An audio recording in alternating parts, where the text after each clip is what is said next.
Again, क्या बोल रहे थे आप? हाँ, क्या बोल रहे थे आप? concept of karma and dharma is also based on ठीक it. है, हाँ, वेरी गुड। हाँ, कॉन्सेप्ट ऑफ कर्मा एंड धर्मा। ठीक है, ठीक है। तो बेसिकली क्या हो गया? Means its ये जो application in रिथ में public आपने जो चीजें बताई, administration. That is not a keyword, right? That is something you are saying. वो कीवर्ड नहीं है ना। कीवर्ड इज समथिंग जो खुद अपने आप में एक समझ दे रहा हो सामने वाले को, है ना? एक समझ दे रहा ऋतस्य से हो, वो गोपा। एक मीनिंग दर्शा रहा हो, दैट इज। हाँ, सर ऋतस्य गोपा, ऋग्वेद में जो उसके बारे में कॉट किया गया है, ऋतस्य गोपा। गॉड ऑफ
हेलो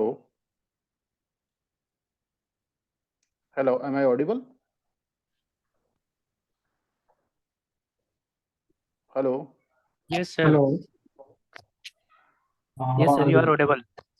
हाँ ऑडिबल। मैं कहाँ कट गया था, आप थोड़ा सा बता सकते हैं मेरे को, कहाँ से चीजें आपको सुनाई नहीं दे रही? मैं कहाँ था Last लास्ट time, पॉइंट पे? concept of karma and dharma, sir. नहीं, कर्मा धर्म तो हो गया था। कर्मा के बाद सत्यसम सत्यम और केंद्र से केंद्रम की बात हो गई थी क्या? नहीं सर, इसकी नहीं हुई थी. अच्छा, इसकी नहीं हुई थी। ठीक है। तो मैं क्या कह रहा था, मैं बेसिकली अपन ये बात तो डिस्कस करेंगे। मैं ये कह रहा था, आंसर राइटिंग में जब अपन प्रोग्रेस करेंगे इस प्रोग्राम के तहत, तो प्राइमरी फोकस अपना किस पे रहेगा डेली बेसिस पे? कंटेंट एनरिचमेंट पे। जो हमें विषय वस्तु है, जो कंटेंट है, उसको एनरिच करना है। एनरिच कैसे होगा? एक तो रट्टाफिकेशन मारना है, बिना रट्टाफिकेशन के एग्जाम नहीं निकलेगा। दूसरा, अपन को जो हमारी वोकैब है, कीवर्ड्स वोकैब है, उसको सुदृढ़ करना है, यानी उसको स्ट्रेंथन करना है। क्लियर है? पहला कंसेप्ट तो अपना ये हो गया। तो कीवर्ड्स जितने ज्यादा आपके अच्छे तैयार होंगे, उतना ज्यादा आपके लिए कंटेंट अच्छा बन जाएगा वहां पे एग्जाम में। क्लियर है फर्स्ट पॉइंट? Yes, sir. सबको क्लियर है? यस। Yes sir. ठीक है। अब दूसरा दूसरा पॉइंट क्या आता है आंसर राइटिंग का? What is the second point? Context. Context का मतलब ये होता है, कंटेक्स्ट में ये होता है कि क्या आपसे प्रश्न में पूछा गया है, क्या आपने वही चीज उत्तर में लिखी है कि नहीं। फॉर एग्जाम्पल, आपसे क्वेश्चन में पूछा जा रहा है कि भाई राजस्थान में जियो हेरिटेज साइट की पोटेंशियल के बारे में चर्चा करें। ये क्वेश्चन आया था पिछले साल, पिछली बार आरएस में। ठीक है। Yes sir. तो जियो हेरिटेज साइट की पोटेंशियलिटी पे डिस्कस करना था, तो लोगों ने उत्तर लिखा कि यहाँ पे राजस्थान में 10 जियो हेरिटेज पोटेंशियल साइट है, या 11 या 12, उस समय जो डिस्कस चल रहा था। तो 10 के जो नाम लिख के आ गए, उन्होंने कहा कि हमने पूरा उत्तर लिख दिया। क्या उन्होंने क्वेश्चन की डिमांड के अनुरूप उत्तर लिखा है? 10 का नाम लिखना नो। जरूरी था उसमें? तो उसमें क्या पूछा गया था? पोटेंशियलिटी पे डिस्कस करना था। मतलब क्या है, आगे क्या किया जा सकता है पोटेंशियल, मतलब उसको कैसे बढ़ावा दिया जा सकता है। तो इसके बारे में आपको अपनी तरफ से आइडिया देने थे, या फिर गवर्नमेंट क्या कर रही है, या फिर इंटरनेशनल बॉडीज कुछ कर रही हैं उसको रिकॉग्निशन के लिए। तो ये सारे चीजें आपको वहां पे आंसर में मेंशन करके आनी थी। तो कंटेक्स्ट का मतलब ये होता है, कई बार पूछा कुछ और जाता है। जैसे पूछा गया था गांधी जी के 7 सिंस आपको एडमिनिस्ट्रेशन में कैसे महत्व दे सकते हैं, राइट? एक एथिक्स में क्वेश्चन आया था, गांधी जी के 7 सिंस एडमिनिस्ट्रेशन में आपको कैसे महत्व दे सकते हैं। तो ये इंपॉर्टेंट नहीं था कि गांधी जी के सारे 7 सिंस लिख के आने थे। पूछा ये गया था कि एडमिनिस्ट्रेशन से उसको लिंक करते हुए आप कैसे बेहतर अपना मतलब सिविल सर्विस वैल्यूज को एनहेंस कर सकते हो, और एक गुड गवर्नेंस दे सकते हो, और किस तरीके से एथिकल डिसीजन मेकिंग कर सकते हो, किस तरह इमोशनली इंटेलिजेंट बन सकते हो। तो ये सारी चीजों को लिंकअप करके आंसर देना था। ये तभी दिया जा सकता है जब आप क्वेश्चन की समझ को समझ सको, उसकी डिमांड को समझ सको उस 8 से 10 मिनट के समय में, और उसके अनुरूप आप उत्तर करके आ सको। तो कंटेक्स्ट पे सबसे ज्यादा इंपॉर्टेंट ध्यान देना है कि कंटेक्स्ट भी बहुत ज्यादा इंपॉर्टेंट अंग होता है आंसर राइटिंग में। जो पूछा जाए वही लिखा जाए। ठीक है। तीसरी सबसे महत्वपूर्ण चीज हो जाती है एक समय के बाद, प्रेजेंटेशन,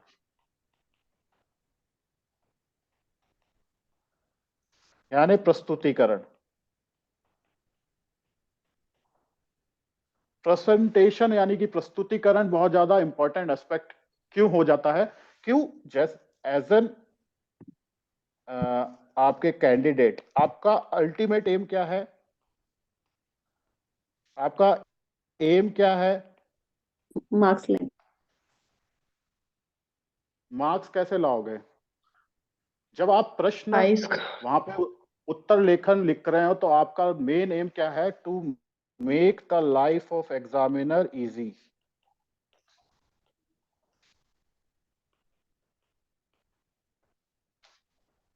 अगर मेरे पास आपका कोई उत्तर लिखा हुआ आया और उसको पढ़ने में मुझे दिक्कतें आ रही हैं, या फिर आपके कीवर्ड्स इतनी अच्छे तरीके से विजिबल नहीं है, तो ये किसकी गलती है?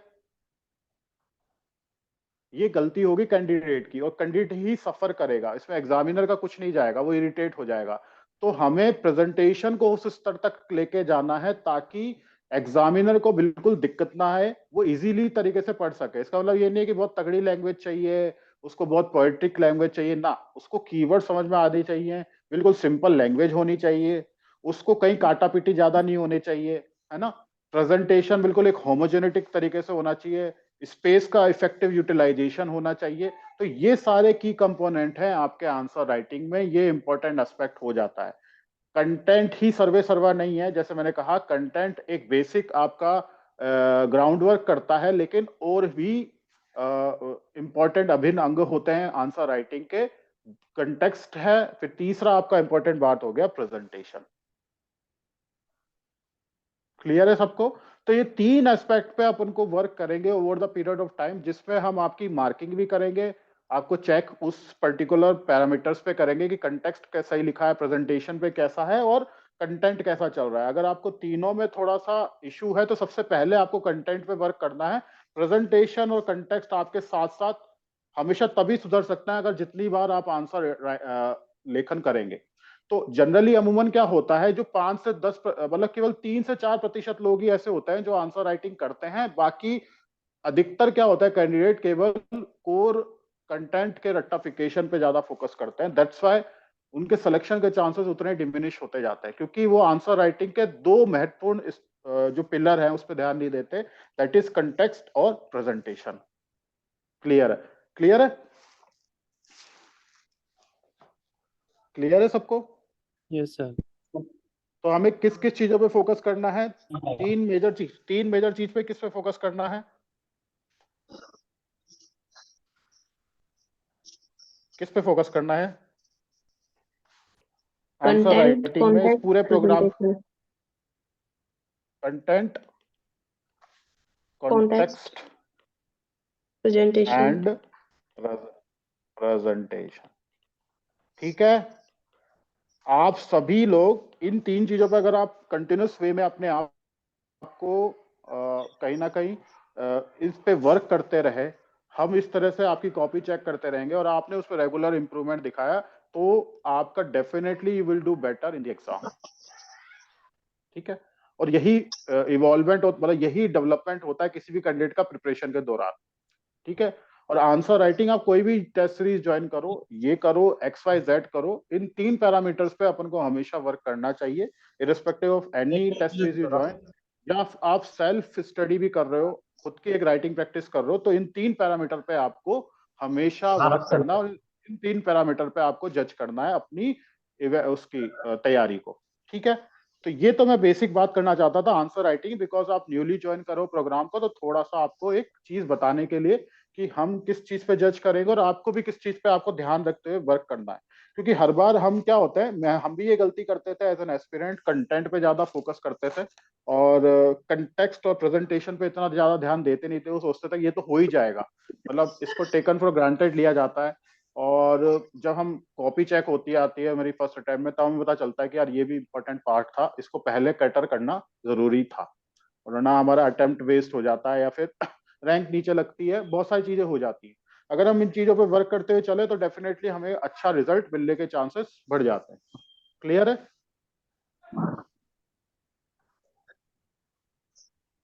क्लियर है सबको? Yes sir. ठीक है। तो अब अपन चालू करते हैं एथिकल कंसेप्ट्स पे, एथिक्स पे। ठीक है। जो हम थ्योरी के कुछ कंसेप्ट अपन डिस्कस करेंगे। तो आपने कौन कौन से दो तीन चीजें पढ़ी होंगी अभी? कुछ पढ़ा है आप लोगों ने? क्या क्या था आपको दिया गया था जो task day to day basis पे? कोई बता सकता है समराइज करके क्या क्या दिया गया था? सर आज का तो रोल ऑफ फैमिली और अदर जो भी नेम था। ठीक है। रोल ऑफ फैमिली और वैल्यूज हो गया, और कल वाला रित और ऋण था, उससे पहले कुछ था। रित था, ऋण था, गुड, वर्च्यूज हो गए, ड्यूटी हो गया, and role of the education institute and family society में, ये एथिकल कॉन्सेप्ट में था। एंड बायो में सर कल का एक तो सेल का था, एंड आज के लिए ठीक है। तो दोनों को मैनेज कर पा रहे हो? वैसे तो बहुत ज्यादा बड़ा टास्क दिया नहीं जा रहा है ना, मतलब इट्स क्वाइट मैनेजेबल, राइट? तो अपन चालू करते हैं पहले कंसेप्ट से। पहले बायोलॉजी लें, एथिक्स लेते हैं, ठीक है ना? बायोलॉजी थोड़ा उसके बाद ले लेंगे अपन। तो स्टार्ट करते हैं रिथ से। अब रिथ क्या होता है, मैंने अभी बताया था, किसी को याद हो तो कोई इसको दोहराना चाहे। What is wreath?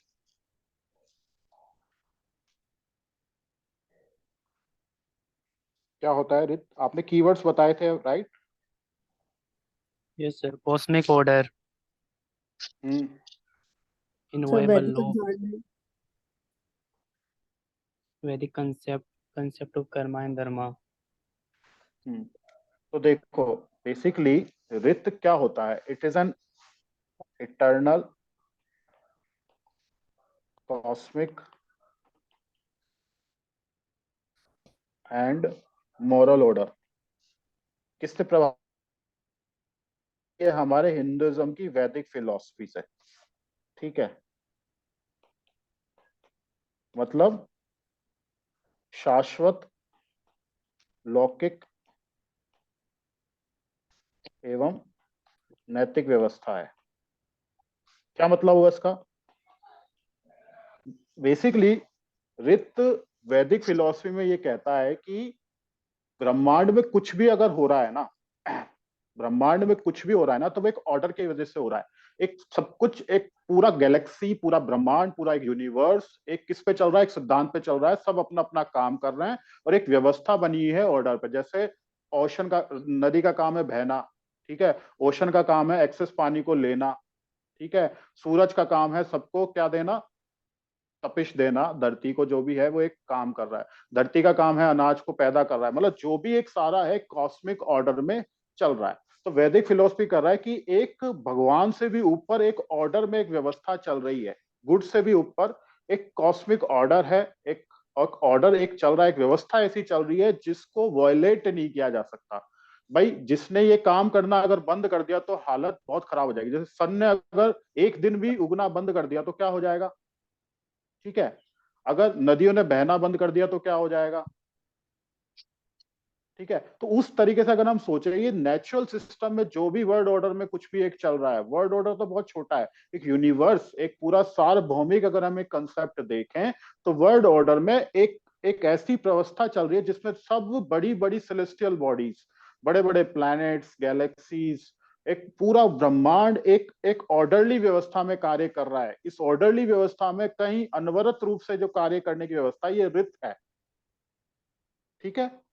ये रित है। तो इसे कहा जाता है it is an eternal cosmic and moral order, एक शाश्वत, लौकिक एवं नैतिक व्यवस्था है, ठीक है?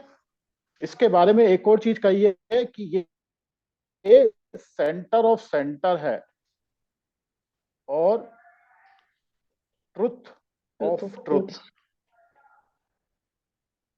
क्या मतलब है सेंटर ऑफ सेंटर? मतलब केंद्र से केंद्रम और सतस्य सत्यम। मतलब एक होता है ना, जैसे साउथ के स्टार्स देखे हैं, मेगा स्टार, बड़ा सा स्टार, वहां कैसे टर्मिनोलॉजीज देते हैं वहां पे स्टार्स को? बड़ा सा स्टार मतलब किसी और स्टार को, जैसे देवों के देव महादेव, ठीक है? महादेव मतलब एक इंपॉर्टेंस अगर आपको देनी है, सत्य में भी किसी बहुत ज्यादा अगर आपको इंपॉर्टेंस देनी है रित को, तो इट इज सेंटर, मतलब ट्रुथ ऑफ ट्रुथ, मतलब उस सत्य में भी महान सत्य है। केंद्र सब केंद्र, मतलब अगर हम केंद्र में किसी गर्भगृह में किसी को मान रहे हैं, उसके भी केंद्र में जाके कुछ है तो वो क्या है? रित है। आप समझ रहे हो? तो एक कॉस्मिक ऑर्डर, एक मॉरल ऑर्डर है। तो ये तो अगर बात हो गई, हम फिजिक्स की बात कर रहे हैं, है ना? फिजिकल रूप से बात कर रहे हैं कि हम एक फिजिक्स की बात कर रहे हैं कि भाई ग्रेविटी चल रही है, या फिर रोशनी की अगर हम बात कर रहे हैं, सन की हम बात कर रहे हैं, मून की हम बात कर रहे हैं, सेलेस्टियल बॉडीज की हम बात कर रहे हैं। But apart from that, moral या नैतिक रूप से रित कितना ज्यादा प्रासंगिक है। तो एक बात होती है कॉस्मिक ऑर्डर के बाद एक होती है मॉरल ऑर्डर। ठीक है, रित को माना जाता है क्या है, ये एक मॉरल ऑर्डर भी प्रोवाइड करता है। मॉरल ऑर्डर का मतलब क्या हो गया? मॉरल ऑर्डर का मतलब ये हो गया कि, हाँ बताओ, कुछ कह रहे थे?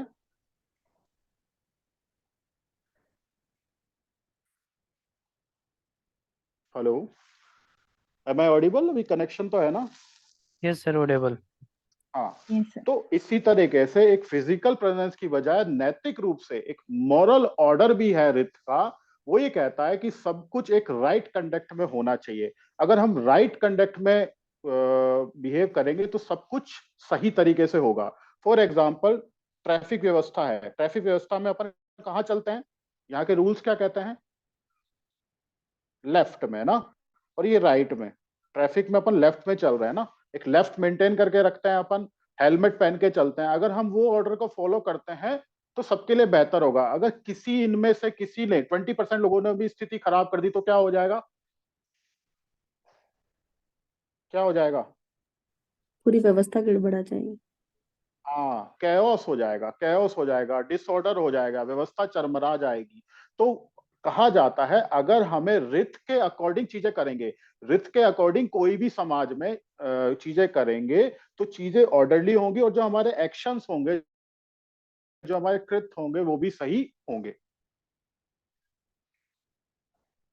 ठीक है, तो समाज ने अगर कोई सोशल ऑर्डर बना रखा है, किसी इंस्टीट्यूशन में अगर हम काम कर रहे हैं, वहां के ऑर्डर के हिसाब से अगर हम काम कर रहे हैं, तो उसकी रूल्स के हिसाब से काम करना मतलब रित हो गया। फॉर एग्जांपल, आप किसी जॉब में काम करते हैं, सपोज करो आप राजस्थान में प्रशासनिक सेवा में चयन हो जाता है, तो आपको कौन से रूल्स कंडक्ट करेंगे? कंडक्ट रूल्स हो गए आपके। उस कंडक्ट रूल्स के तहत आपको काम करना पड़ेगा। उसके अगेंस्ट में अगर आप सब लोग काम करने लग जाएंगे तो वो क्या व्यवस्था क्या हो जाएगी? चरमरा जाएगी। आपके लिए अगर ट्रांसफर ऑर्डर आ गया तो आपको उस ट्रांसफर ऑर्डर को सबको मानने होगा। उसमें से कई लोग ऐसे हो जाए कि हम तो नहीं मानते, कुछ भी आदे, ये तो कागज का टुकड़ा है, तो क्या हो जाएगा सिचुएशन?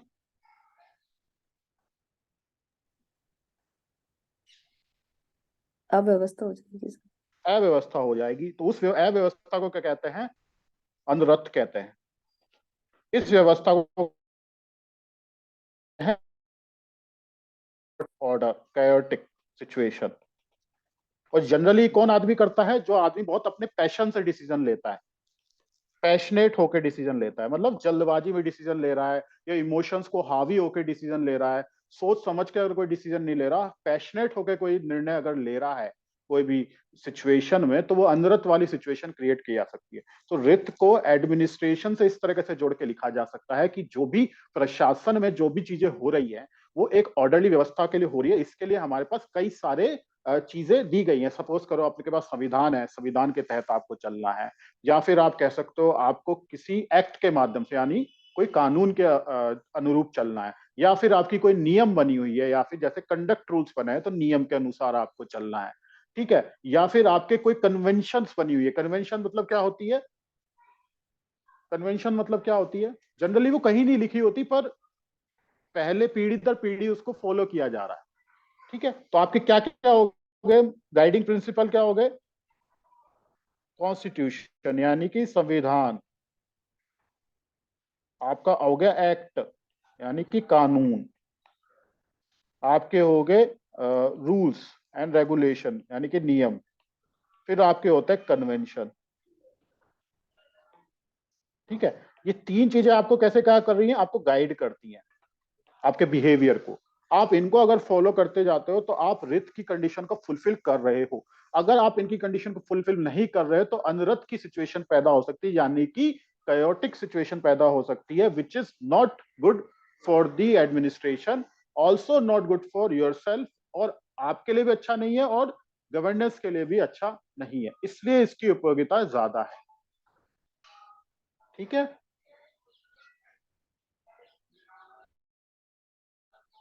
क्लियर है सबको? यस। ठीक है, Yes, sir. तो ये केंद्रस्थम केंद्रम सत्यस्थम सत्रम, कॉस्मिक ऑर्डर, मॉरल ऑर्डर, शाश्वत और सार्वभौमिकता, ये सारे अच्छे कीवर्ड्स का आपको इस्तेमाल करके आना है। रित का क्वेश्चन 5 नंबर या 2 नंबर से ज्यादा का शायद ही आएगा। मेरे हिसाब से 10 नंबर का क्वेश्चन बनने के चांसेस कम है, और अभी तक भी इसको इतना ज्यादा शायद नहीं पूछा गया है, इतना ज्यादा इंपॉर्टेंस देके। पर चूंकि अपने पास कंसेप्ट है, आपको सारे सिलेबस कीवर्ड्स में पढ़ने, तो इसलिए अपन इसको थोड़ा सा, मैंने आपको 5-6 कीवर्ड्स बता दिए, और इसको आपको थोड़ा सा थिंक ओवर ये करना है कि मतलब प्रशासनिक रूप से कैसे आपको हेल्पफुल है, आपको एज एन इंडिविजुअल आपको कैसे हेल्पफुल है, सोसाइटी में कैसे हेल्पफुल है आपको।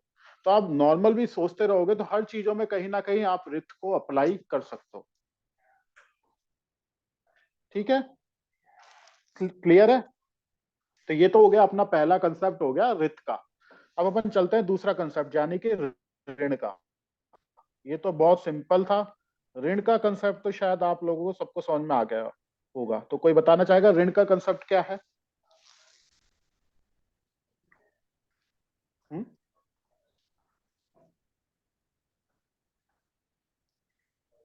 कोई बताना चाहेगा ऋण का कंसेप्ट क्या है बेसिकली?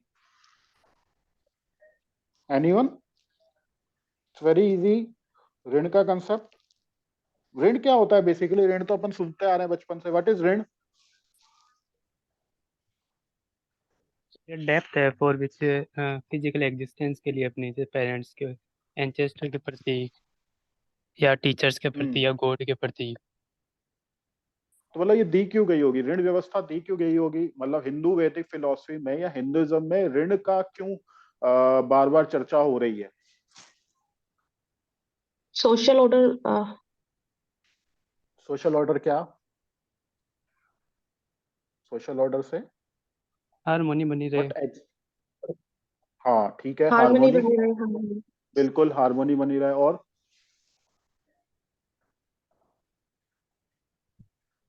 देखो, 4 व्यवस्थाएं होती हैं, 4 चरण होते हैं अपने लाइफ स्टेजेस में। कौन कौन से होते हैं? ब्रह्मचार्य, फिर कौन सा होता है? गृहस्थ, फिर क्या होता है? वानप्रस्थ, और फिर क्या होता है? सन्यास। ठीक है। अब क्या होता है ब्रह्मचार्य, क्या होती है स्टेजेस ऑफ लाइफ मानी जाती है? हिंदुज्म ये कहता है, बेसिकली उन्होंने कहा कि भी 100 ईयर्स का आदमी होता है, तो ये उन्होंने लाइफ स्टेजेस को ऐसे डिस्ट्रीब्यूट कर दिया टाइम के फंक्शन में, टाइम में। इन्होंने कहा कि फर्स्ट क्वार्टर इसमें, सेकंड क्वार्टर इसमें, थर्ड क्वार्टर इसमें, इसमें। तो हर जो व्यवस्थाएं होती हैं इसमें क्या करता है, सर्टेन ड्यूटीज होती है, सर्टेन रिस्पॉन्सिबिलिटीज होती हैं उसकी।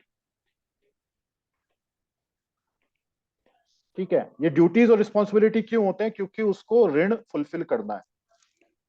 ठीक है, अगर उसने ऋण फुलफिल कर दिया, ही इज एबल टू मतलब फुलफिल ऑल काइंड्स ऑफ ऋण इन अकॉर्डिंग्स टू धर्मा, क्या होगा उसको? क्या मिल जाएगा? वो किसके लिए एंटाइटल हो जाएगा? मोक्ष प्राप्ति।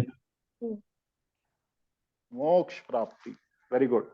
अगर उस कैंडिडेट जो यहां से चला, उसकी यहां से स्टार्ट होती है जर्नी, और उसने धर्म के अकॉर्डिंग, धर्म के दायित्व का निर्वाह करते उसने सारे ऋण चुका दिए, तो उसको क्या हो जाएगा? मोक्ष की प्राप्ति होगी। और मोक्ष की प्राप्ति होने का मतलब क्या होता था? इटर्नल ब्लिस, जन्म मरण की मतलब कि मुक्ति। आपका परमात्मा से आपका विलय हो जाता है, और जन्म जो एक आपका एक कुचक्र जो चल रहा है जिसे बोला जाता है, उससे आप निजात पा जाते हो। तो उसको एक हाईएस्ट ऑर्डर दिया गया है। हाईएस्ट ऑर्डर का मतलब वो सबसे ज्यादा डिजायरेबल है। आप कोई भी मैथोलॉजिकल सीरीज देखो, कोई भी मैथोलॉजिकल सीरियल्स आप देखोगे, उसमें हमेशा यही बात होती थी कि भाई मोक्ष की प्राप्ति हो जाए, सब लोग मोक्ष की प्राप्ति के लिए कर रहे हैं उसमें। तो हमारी हिंदू फिलॉसफी में भी ये कहा गया है कि हर हिंदुइज्म में हर किसी जन को ऋण को चुकाते हुए किसके लिए प्राप्ति करना है?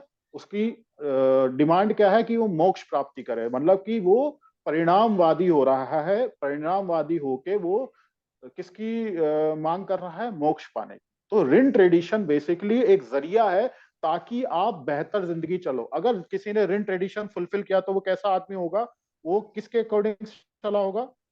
वो धर्म के अकॉर्डिंग चला होगा। धर्म के अकॉर्डिंग चला होगा तो मतलब उसने अच्छी ड्यूटीज करी होंगी। ड्यूटीज करी होंगी तो उससे क्या होगा? क्या होगा उससे बेटर? उसके जो सारे एक्शंस होंगे, ह्यूमन एक्शन कैसे होंगे? Moral, ethical. नैतिक होंगे, ठीक है, एथिकल होंगे, मोरल होंगे, मोरल एक्शंस होंगे। आप समझ रहे हो ऋण को कैसे जोड़ा मैंने एथिकल और मोरल एक्शन से? वो इंपॉर्टेंट है, अपन को सब्जेक्ट हमेशा दिमाग में रखना है। हम ऋण को सोशियोलॉजी में भी पढ़ते हैं, ठीक है, सोशियोलॉजी में अगला अलग डायमेंशन है, ठीक है, समाज शास्त्र में हम पढ़ेंगे तो अलग डायमेंशन से पढ़ेंगे। अगर हम ऋण ट्रेडिशन की बात करते हैं तो वो सामाजिक व्यवस्था को समझने के लिए, हिंदू फिलोसफी के स्ट्रक्चर को समझने के लिए वहां पे एक अलग है। हम मानव विज्ञान में भी इसको पढ़ते हैं, तब अलग तरीके से पढ़ते हैं।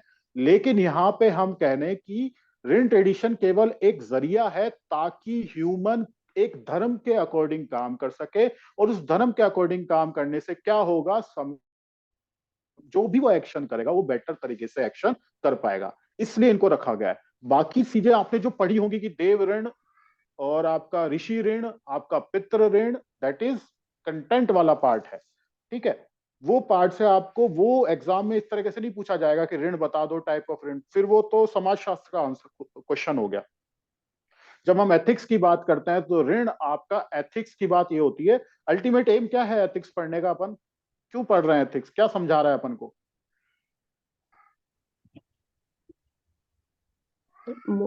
मोरल कंडक्ट से कार्य में हाँ, नैतिकता का विकास करना। नैतिक मूल्यों की पालना करना।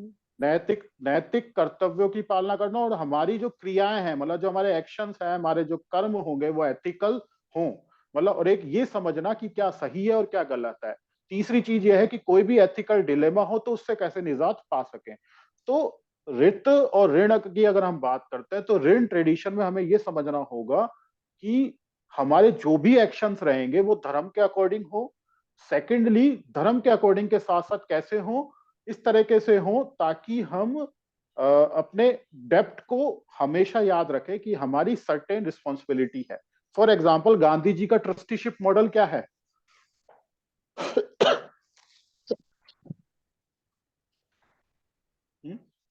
गांधी जी का ट्रस्टीशिप मॉडल क्या है, कोई बता सकता है? ट्रस्टीशिप मॉडल,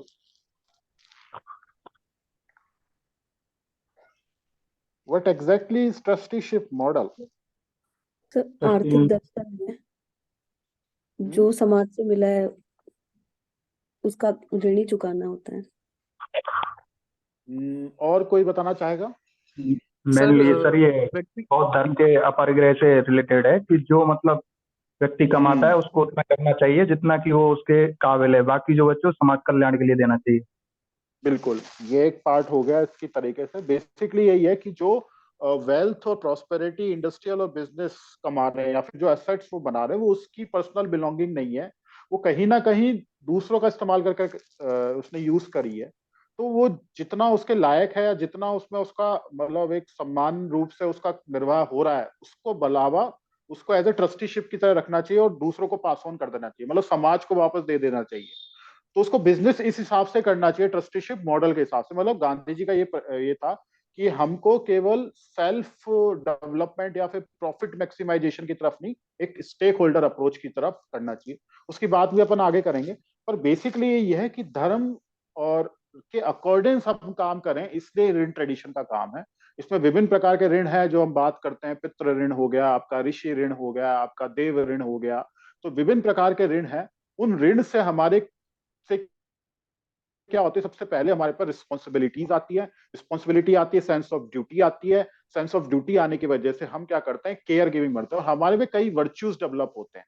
वर्च्यूज कैसे हो गए, जैसे एथिकल वर्च्यूज डेवलप हो गए, जैसे जैसे हार्मोनी हो गया, है ना, केयर हो गई, ठीक है, आपकी आपकी वर्क लाइफ बैलेंस हो गया, ठीक है, आप अपने बच्चों को अच्छी शिक्षा देते हो, दीक्षा देते हो, ठीक है, आप अतिथि का सम्मान करते हो। अतिथि का सम्मान करने से क्या होता है, अतिथि का सम्मान करना होता है तो सोसाइटी में एक वो क्या होता है, लव, हैप्पीनेस, फ्रेटर्निटी बढ़ती है। तो कई सारी जो वर्च्यूज हैं, कई सारी वैल्यूज का एनहेंसमेंट भी हो रहा है ऋण ट्रेडिशन की वजह से। तो आप समझ रहे हो इसकी उपयोगिता क्या हो रही है, ऋण ट्रेडिशन से क्या क्या फायदे हो रहे हैं जो डिस्कस कर रहे हैं अपन ने। सबसे पहले क्या होता है, ड्यूटी, सेंस ऑफ ड्यूटी होती है, आपको कर्तव्य आपको पता चलता है, सेंस ऑफ ड्यूटी, ठीक है। दूसरा क्या हो गया, ऋण ट्रेडिशन से उपयोगिता क्या हो गई, मैंने एक चीज आपको बताई अभी, Human action will be ethical. Human action will be ethical. ठीक है, और ह्यूमन वैल्यूज में बढ़ोतरी होगी। ठीक है, इसमें विभिन्न प्रकार की आप जो वैल्यू सिस्टम्स है उनके यहाँ पे नाम आप लिख सकते हो।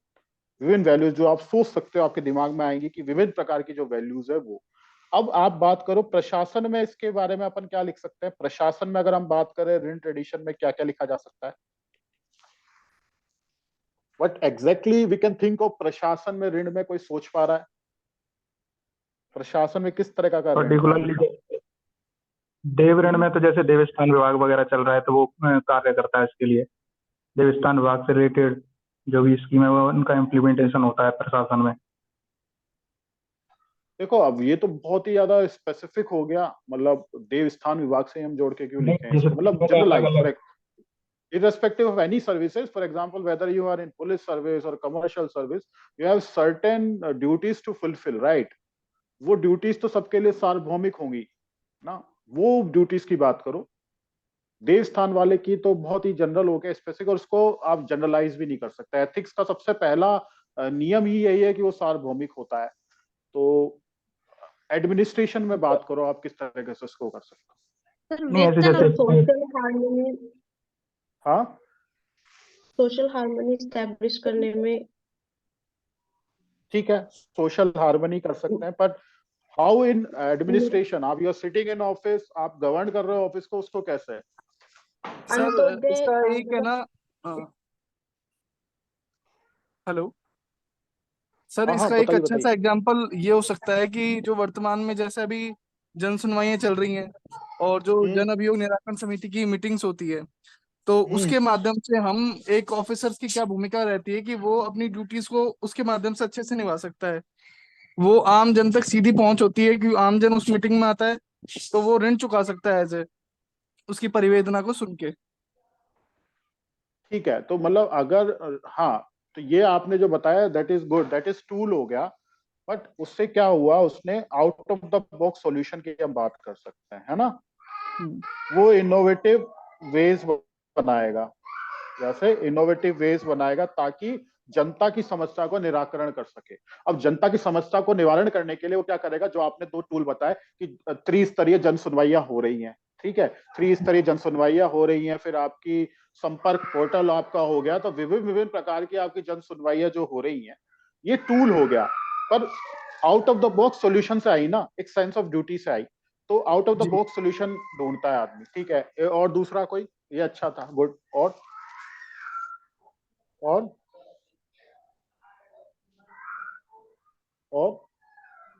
और कोई इसमें कंट्रीब्यूट करना चाहेगा? मतलब ऋण व्यवस्था से कैसे आप अपने आप को एक्सेल कर पा रहे हो, क्या हो रहा है आप में? सेंस ऑफ ड्यूटी आप में डेवलप हो गई, एक सेंस ऑफ ड्यूटी आप में डेवलप होगी। ठीक है, और resource utilisation for public welfare. हाँ, ये भी अच्छा हो जाएगा आपका। ऑप्टिमम यूटिलाइजेशन आप करोगे, क्योंकि रिसोर्सेज तो आपके स्कार्स हैं, रिसोर्सेज की तो कमी है ना, संसाधनों की तो कमी है ही। तो संसाधनों की कमी है तो उसका अच्छा सा आप लोग उपयोग करेंगे। और क्या हो सकता है? और क्या हो सकता है? फॉर एग्जाम्पल आपको एक उदाहरण देता हूं, आप में एक सेंस ऑफ ड्यूटी डेवलप होनी चाहिए। आप सैलरी कैसे पा रहे हैं वहां पे? यस कोई सर, आपको टैक्स पड़ रहा है, टैक्स पेइंग मनी सर। हाँ, सब कोई टैक्स पड़ रहा है, तो आपकी जो सैलरी भी आ रही है इट्स ए काइंड ऑफ ऋण। तो डेफिनेटली एक सैलरी ऋण है आप पे, आपको उसको चुकाना है। तो एडमिनिस्ट्रेशन में जनता जनार्दन के प्रति आपकी जिम्मेदारी बन जाती है। तो there is a new kind of ऋण, जनता ऋण आप उसको कह लो, या आप आपको ये अच्छा वर्ड डिफाइन कर सकते हो अपनी तरफ से। इस तरह का अगर ऋण है उसको हमें चुकाना है, और उसके टूल्स हम डिफरेंट डिफरेंट डेवलप कर सकते हैं। तो देयर इज ए नीड, तो ऋण 2.0, इसको कंक्लूजन में लिख सकते हैं, ऋण 2.0। ठीक है, तो ये तो हिंदू फिलॉसफी के हिसाब से हो गया, जो पितृ ऋण, देव ऋण और ऋषि ऋण। पर किसी ऋण के तो अलग रूप भी हो सकते हैं, एडमिनिस्ट्रेशन में आधुनिक रूप भी हो सकता है उस ऋण का। और वही ऋण किस तरह से आता है, सैलरी ऋण की तरफ से आता है। दूसरा, आप ये बात करो, एक एक कनेक्शन ये है कि अगर आपका पितृ ऋण और देव ऋण और ऋषि ऋण और अतिथि ऋण अच्छे से चल रहा है, इसका मतलब आपका वर्क लाइफ बैलेंस भी अच्छा होगा। वर्क लाइफ बैलेंस अच्छा होगा, इसका मतलब आपके स्ट्रेस कम रहेगा और आप बेटर डिसीजंस ले पाओगे जब आप प्रशासन में होगे। वर्क लाइफ बैलेंस से कैसे जोड़ा मैंने इसको, कोई सोच सकता है वर्क लाइफ बैलेंस कैसे?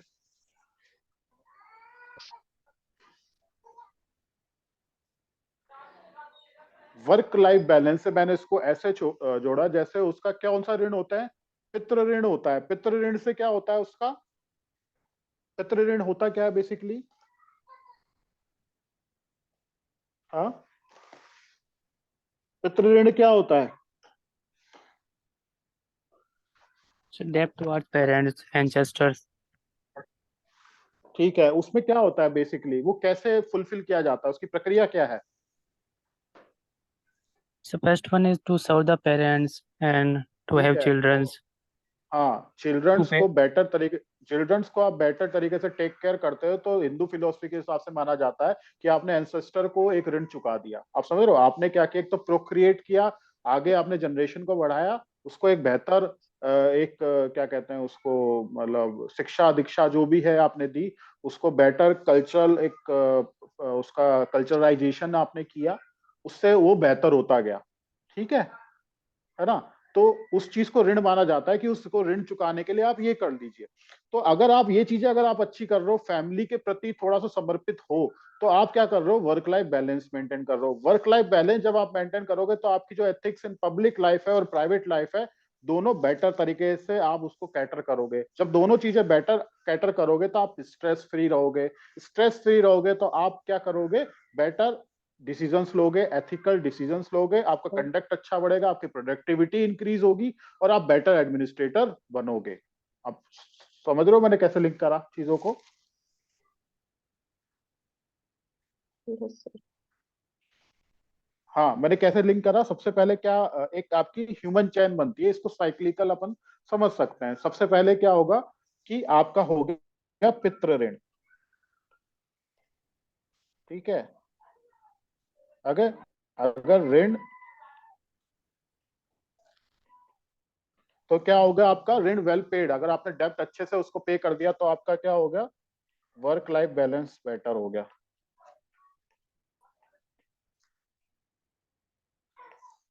आपकी स्ट्रेस फ्री आएगी। ठीक है, आपकी डिसीजन मेकिंग कैसी हो जाएगी, डिसीजन मेकिंग एबिलिटी कैसी हो जाएगी, बेटर हो जाएगी। प्रोडक्टिविटी आपकी क्या हो जाएगी, बेटर हो जाएगी। आप इसको कैसे भी कर सकते हो, ऑप्टिमम यूटिलाइजेशन ऑफ रिसोर्सेज भी होगा जो हम बात कर रहे हैं। डिसीजन मेकिंग आपकी एथिकल हो जाएगी, कंडक्ट आपका एथिकल हो जाएगा।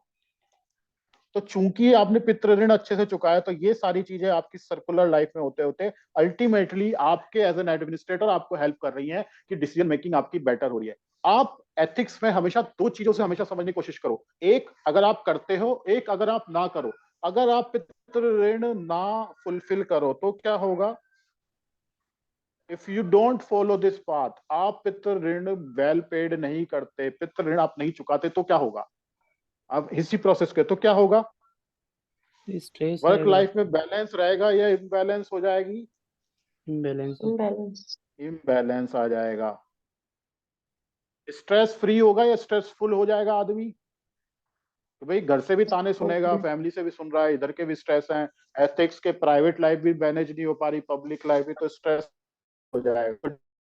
डिसीजन मेकिंग उसकी एबिलिटी क्या हो जाएगी, decline. Productivity decline, utilisation of resources decline, decision making hamper होगी, एथिकल कंडक्ट उसका हैम्पर होगा। आप समझ रहे हो? तो विद दैट पर्टिकुलर डायमेंशन, जैसे रित में भी आप ये कर सकते हो, ऋण में भी ये कर सकते हो। रित में मैंने ना फॉलो करने की कौन सी कंडीशन बताई है, हो सर, कैओस तो है ही, फिर मैंने उसको कुछ और भी बताया था ना, क्या उसको हिंदी में नाम दिया? अनृत। अनृत। अनृत मैंने आपको बताया, तो अनृत आपका हो जाएगा, हाँ ना। तो सिमिलरली वो कैओटिक लाइफ हो जाएगी। तो एथिक्स है हमेशा 2 डायमेंशन। अगर आप if you follow that line तो कुछ अलग हो सकता है, if you don't follow that line तो अलग हो जाए। ठीक है। सिमिलरली आप सोच के बताओ, देव ऋण अगर हम फुलफिल करते हैं तो क्या होगा? देव ऋण,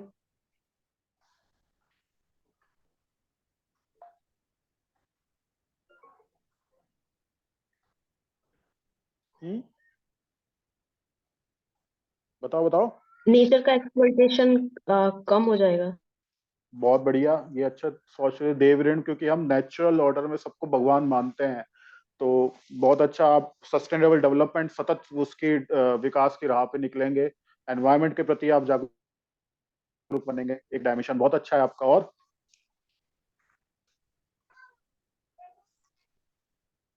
इस लाइन में सोचा जा सकता है, सर इन्होंने बहुत अच्छा कंपैशन विल बताया। बिल्कुल, कंपैशन विल इंक्रीज। आप समझ रहे हो, ये इस तरीके से अपन को थॉट प्रोसेस करना है। हर एडमिनिस्ट्रेशन पे अपन को इसको लिंक करते हुए चल रहा है। ठीक है, क्लियर है सबको? तो थोड़ा सा आप सोचना, ऋषि ऋण है, जैसे सपोज करो ऋषि ऋण अगर हम करते हैं तो क्या होगा? देव ऋण करते हैं। एडमिनिस्ट्रेशन में अगर ऋण करते हैं तो उसको हमेशा लिंक करके अपन को सोचना है। हमें एंड पॉइंट क्या करना है? हमेशा कोई भी एथिकल कंसेप्ट है तो एथिकल ह्यूमन कंडक्ट लाना है अपन को, कहीं ना कहीं पिक्चर में एथिकल डिसीजन मेकिंग लाना है ना। जो हमारी डिसीजन मेकिंग एबिलिटी है उसको कैसा कंडक्ट बनाना है, अपन को कैसा आवरण देना है?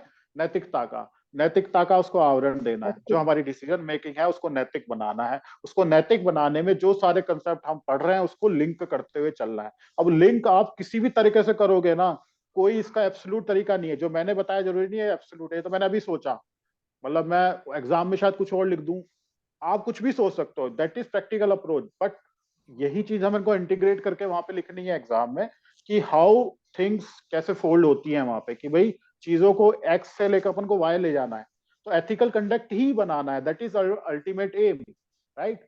तो एथिकल कंडक्ट जब हमें बनाना है तो हर कंसेप्ट को, एथिकल कंसेप्ट को अपन को इससे लिंक करते हुए चलना है। फिर अपन को एथिक्स के सारे जो कीवर्ड्स आते हैं ना, सब झोंक दो अंदर। जो भी मिर्च मसाला जो भी अपन को लग रहा है सब डाल दो। Compassion, love. अब जैसे अपन को क्या है, एथिक्स पढ़ तो रहे हैं, हमें यही नहीं पता कितनी वैल्यूज होती हैं, कितने हैं। हम कम से कम एथिक्स जब हमें पढ़ रहे हो 20 से 25 हमें कीवर्ड्स एथिक्स के यही पता हो, कि लव, कंपैशन, ठीक है, अपने ये इंटीग्रिटी, ऑनेस्टी, ऑब्जेक्टिविटी, न्यूट्रलिटी, इस तरह की वैल्यू सिस्टम तो हमें पता हो कम से कम। सेल्फ जस्टिस, ठीक है, न्याय, तो ये हमें रटी पड़ी हूं कम से कम। अब इनका कहीं ना कहीं इस्तेमाल करते जाओ, आपका आंसर पूरा एथिक्स का लगने लग जाएगा आंसर। एग्जामिनर को ऐसा लगना चाहिए इसने एथिक्स की गंगा बहा दी, मतलब कीवर्ड्स इसने तो ऐसे डाले हैं कि अब तो एथिक्स का ही आंसर लग रहा है। तो that is the ultimate approach, right. Ethics के आंसर को एथिक्स बनाने के लिए एथिक्स के कीवर्ड्स ही डालने पड़ेंगे। अपनी सोच समझ तो कोई इतना लेना देना नहीं है, और बस हमें तो मेन काम है लिंक करना है, और लिंक करते हुए हमें चीजों को बेहतर ढंग से वहां पे कीवर्ड्स का तड़का लगाना है। क्लियर है सबको? क्लियर है? Yes sir. ठीक है। तो दैट इज रित एंड दैट इज ऋण। अब उसके बाद कौन सा कंसेप्ट आता है अपना? कौन सा रह गया? रित, ऋण और कॉन्सेप्ट ऑफ ड्यूटी। अब आता है कंसेप्ट ऑफ ड्यूटी। क्या होती है duty?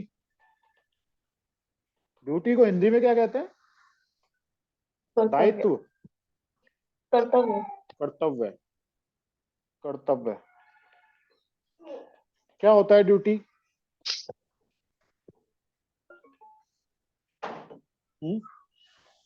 What exactly is duty? Moral बता सकता है? ऑब्लिगेशंस। Moral obligation.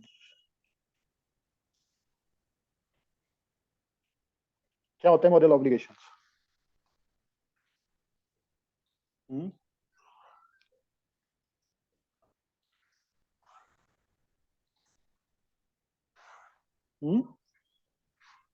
जो नैतिक दृष्टि से किए जाने बात के भांति बाध्यकारी होते हैं नैतिक दृष्टि से करने के लिए। हाँ, दोबारा बताना, आप क्या बता रहे हैं? जो नैतिक दृष्टि से करने के लिए बाध्यकारी होते हैं। नैतिक, अच्छा, बाध्य कार्य, हाँ सर। ठीक है, ओके। मॉरल ऑब्लिगेशन मतलब आपने वही बाध्य कार्य वही बता दिया लीगल आपने, लीगल दैट इज बाइंडिंग नहीं होती दी है। Hindi of moral obligation. Legal binding की तो बात ही नहीं होती। देखो एथिक्स की जब बात होती है ना, लीगल वीगल की हम बात नहीं करेंगे, दैट इज वो मोरालिटी हमेशा अंदर से आती है, तो वो वाली बात होती है। लॉ से बहुत ऊपर होता है मॉरल, तो अपन उसकी बात नहीं करेंगे। होता क्या है, कंसेप्ट ऑफ ड्यूटी क्या होती है, ड्यूटी की बात करता है इमैनुअल कांट।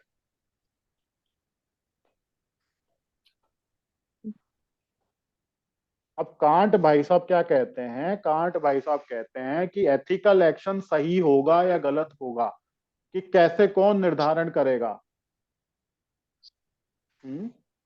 एथिकल एक्शन कौन सा सही कौन सा गलत, ये कौन निर्धारण करेगा। वो सर संकल्प की बात करते हैं, वो सब संकल्प के आधार पे जो कार्य होते हैं वो नैतिक होते हैं। हाँ ठीक है, वो है। एक अप्रोच क्या होती है, परिणामवादी अप्रोच होती है। परिणामवादी क्या कहती है कि भाई हम देखेंगे कि हम कोई भी कार्य करेंगे उसका कॉन्सिक्वेंस को जज करेंगे। अगर कॉन्सिक्वेंस ज्यादा लोगों के लिए हैप्पीनेस लेके आ रहा है या फिर ज्यादा गुड प्रोड्यूस कर रहा है तो वो एक्शन बढ़िया हो गया, ठीक है।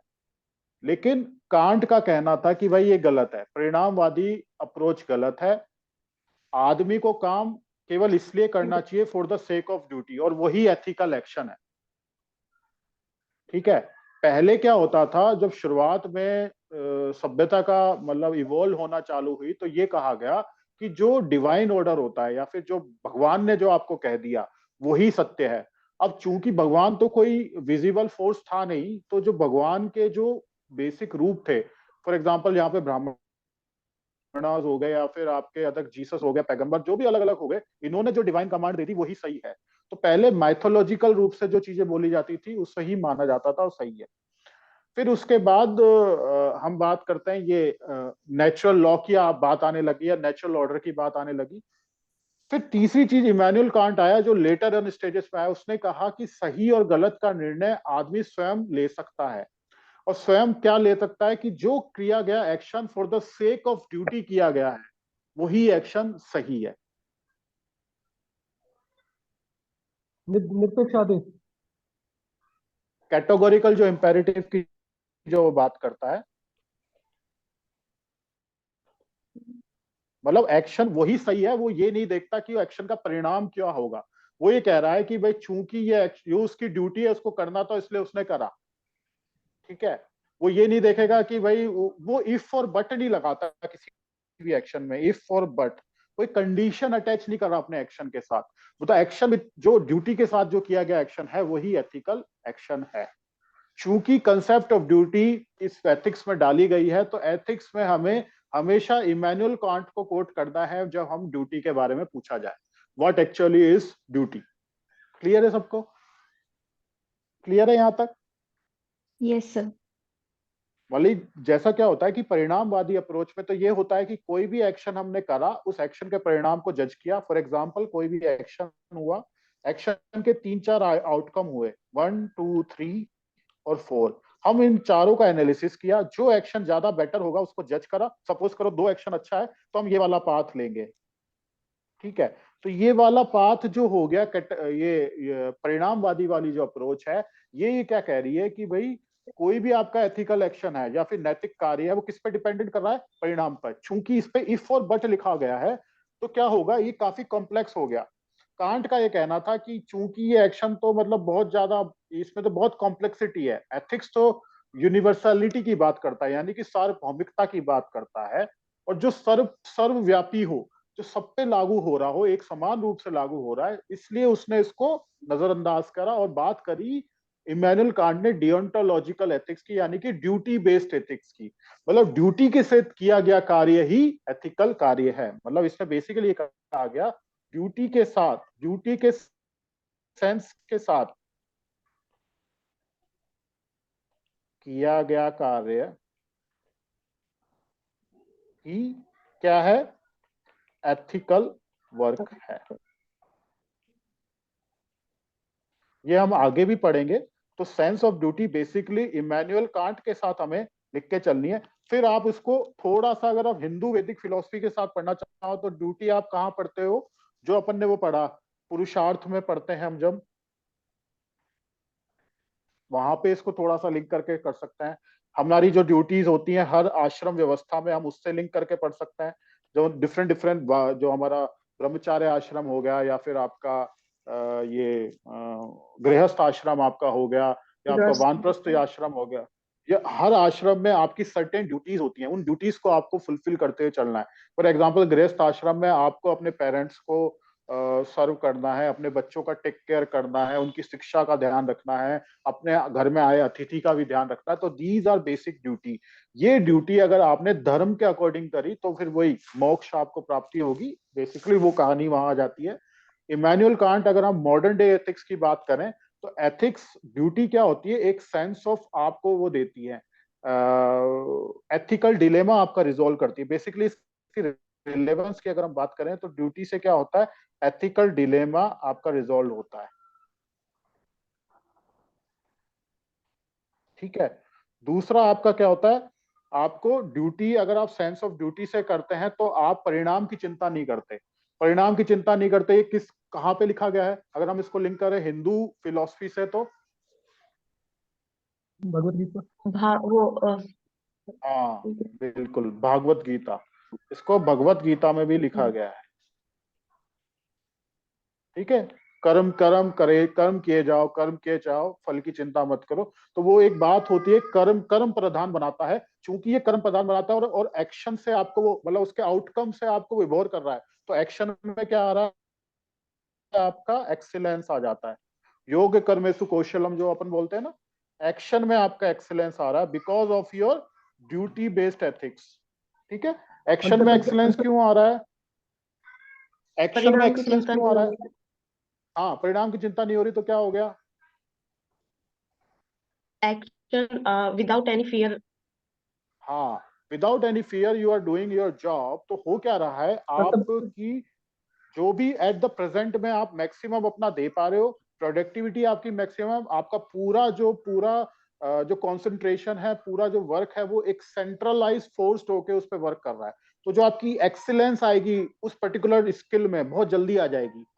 तो जो लोग जिस कहते हैं ना प्रेजेंट में जियो, प्रेजेंट में जियो, प्रेजेंट में जियो, प्रेजेंट में जीने का मतलब यह है कि आप आउटकम से आप विलुप्त हो जाओ और प्रेजेंट को एंजॉय करने लगोगे। तो प्रोसेस को आप मजे लेने लगोगे, तो प्रोसेस की वजह से आपका आउटकम अपने आप ठीक हो जाएगा। You don't need to take care about that outcome. ठीक है। तो आपके एक्शन में आप में ऑलरेडी एक्सीलेंस आने लग जाएगा, और एक्सीलेंस आगे मतलब आपकी वर्च्यू डेवलप होने लग जाएंगी। और जो स्पीड से वर्च्यू डेवलप होंगी, है ना, तो उससे आपको नहीं है कि वो एथिकल एक्शंस आपके सारे बनते जाएंगे। क्लियर है। तो परिणाम की चिंता नहीं करता, ड्यूटी बेस्ड आपकी एथिक्स होती है। आप डियोंटोलॉजिकल एथिक्स की बात करते हो, आप कैटेगोरिकल इंपेरेटिव्स की बात करते हो। कैटेगोरिकल इंपेरेटिव्स किसने दिए थे, इमैनुअल कांट। कांट ने। किसने पढ़े हैं, आपने पढ़े होंगे अभी तैयारी में कैटेगोरिकल, मतलब अपन आगे भी पढ़ेंगे, मतलब इसको तो ये तो जब अपन मोरल प्रिंसिपल्स और वो एथिकल डिलेमास की बात करते हैं तब भी करते हैं। क्या होते हैं ये,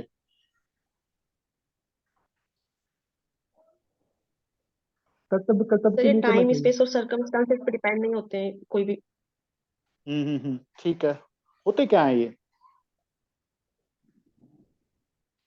इसको बुद्ध हिंदी में बुद्ध कहते हैं पक्ष को निरपवाद बुद्ध पक्ष को कर्तव्य आदेश, मजबूत करना कर्तव्य। चाहिए। क्या होते हैं कैटेगोरिकल इंपेरेटिव, एक्चुअली होते क्या हैं, what exactly is Buddha categorical imperative. Buddha पक्ष को मजबूत करना और भावनात्मक पक्ष का दमन करना। आपकी आवाज क्लियर नहीं है, क्या बोल रहे हैं। बौद्धिक पक्ष को मजबूत करना हम्म। और भावनात्मक पक्ष होता है उसको दमन करना। भाई हुआ क्या, कांट भाई साहब ने तो थ्योरी दे दी कि भाई कैटेगोरिकल मतलब परिणामवादी को ठीक नहीं माना। ठीक है। तो सामने बैठे जो उसके अनुयायी थे उन्होंने कहा तो साहब अच्छा क्या है, मतलब क्या एक्शन अच्छा होना चाहिए, तो उसने कहा कि बहुत अच्छा क्वेश्चन है। तो कांट ने कहा कि भाई कैटेगोरिकल इंपेरेटिव्स को फॉलो करोगे ना तो तुम्हारे सारे एक्शंस एथिकल होते जाएंगे, या फिर उस की तरफ तुम टेंड्स हो जाओगे। तो कैटेगोरिकल इंपेरेटिव्स में उसने कुछ एक प्रिंसिपल्स दिए जो हर जगह हर समय, जो उन्होंने अभी किसी ने कहा कि टाइम स्पेस और उसके कॉमन रहते हैं, मतलब वो चेंज नहीं होंगे। ठीक है, तो उन्होंने क्या कहा कि पहला वो लॉ है जिसको कहा जाता है प्रिंसिपल ऑफ यूनिवर्सैलिटी। क्या कहा जाता है उसे? प्रिंसिपल ऑफ सार्वभौमिकता। भूमिका का नियम। हाँ, सार्वभौमिकता में क्या कहा जा रहा है? सार्वभौमिकता बेसिकली ये कह रही है, it's a very easy concept कि भाई आप एक्शन जो भी कर रहे हो, अगर आप चाहते हो कि ये हर कोई करे तो वो सही है, वो पहला टिक मार्क आपका हो जाएगा। सपोज करो आप एग्जामिनेशन सेंटर में बैठे हो और आपका अभी अभी कौन बताया था जो टाइम स्पेस वाला, आपका क्या नाम है? सरला। हाँ सरला। आप बैठे हो एग्जाम और आपकी फ्रेंड फ्रेंड का कोई नाम बताओ आपकी, सर कुछ कोई भी भी रख एक्स लो। Y Z.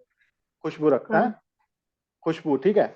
तो खुशबू पढ़ के नहीं आई एग्जाम में, ठीक है, और सरला उसके आगे बैठी है और सरला पढ़ के गई है। अब सरला से खुशबू बोलती है मेरी यार पढ़ाई नहीं हुई, मेरी कल रात को ये गेस्ट आ गए थे, ऐसा ऐसा ऐसा, मेरे को पास होना है, तो मुझे अपनी कॉपी दिखा दे। क्या सरला कॉपी दिखाएगी? सर अब नहीं सरला दिखाना तो एक कैटेगरिकल। नहीं, सरला कॉपी दिखाएगी क्योंकि सरला अच्छी दोस्त है ना, अगर हम प्रैक्टिकल बात करें।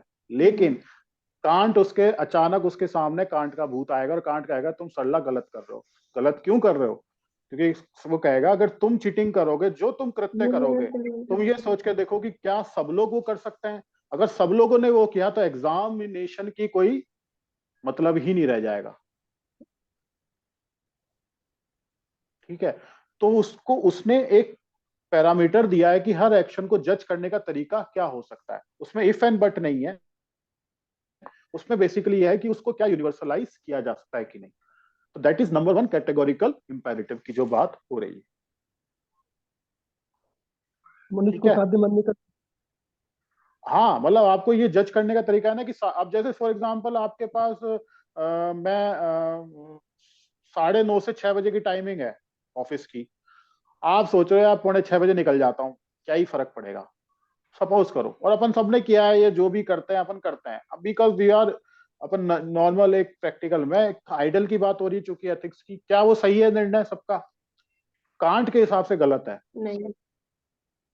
क्योंकि आपने जो किया आधे आधे घंटे अगर सबको ही करने लगे तो हो सकता है मेडिकल लाइन में, आप इसका सोचो, मेडिकल लाइन में 15 मिनट पहले कोई चला गया और कोई कोई आईसीयू में सडनली कुछ एक वो आ गया अपनी ड्यूटी में, उसने 8 घंटे में अगर 15 मिनट भी छोड़ दिया और कोई कैजुअल मतलब एक ऐसा केस आ गया, तो हो सकता है वो क्या सफर करेगा। आप समझ रहे हो? तो वो अब एक ऐसी तरीके से सरला ने सोचा कि मैं वोट नहीं डालूंगी, क्योंकि एक इनका ये था कि 140 में से मतलब 80 करोड़ या 80-90 करोड़ मतदाता हैं, 80-90 करोड़ में अगर एक सरला वोट नहीं डालेगी तो क्या होगा? क्या सही है सरला? कांट कहेगा गलत है। क्यों गलत है? हर कोई करेगा तो फिर हाँ, आप इसको यूनिवर्सलाइज नहीं कर सकते। यूनिवर्स आप इफ और बट लगा रहे हो, कंडीशन लगा रहे हो अपने एक्शन में। मैं नहीं करूं तो ठीक है, मतलब और मतलब आप ये भी नहीं चाहोगे कि सब लोग ना करें। एट द सेम टाइम आपसे पूछा जाए तो आप ये भी नहीं कहोगे नहीं नहीं सब करें ऐसा चलेगा, तो आप कहोगे ना ना ना सब तो करें, मैं नहीं करूं बस उस समय। तो वो पॉइंट ऑफ वो कंडीशन में वो कह देता है कि गलत है।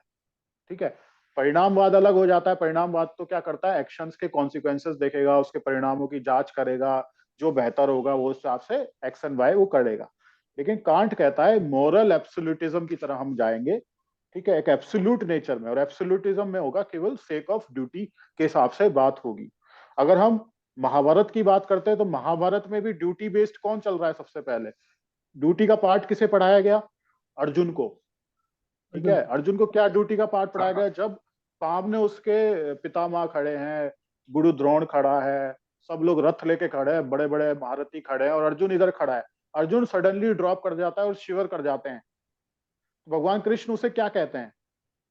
उनके सारे जो डाउट्स थे वो एक नॉर्मल ह्यूमन बीइंग को आना सही है कि उसके दादा खड़े हैं, कोई चाचा खड़ा है, उसका बेस्ट टीचर खड़ा है, उसका कोई फ्रेंड रहा होगा बचपन में जो किस कंडीशन बस वहां चला गया, वो है ना, नारायणी सेना खड़ी है वहां पे, बहुत सारे लोग, उसके मामा खड़ा है वहां पे। तो वो मतलब लाजमी है अपने आप आदमी को कैसे मार देगा, प्रैक्टिकल नहीं है वो, इम्प्रैक्टिकल, वो जायज था इमोशन आना, पर उसको उसको कैसे उसको वो करा उन्होंने।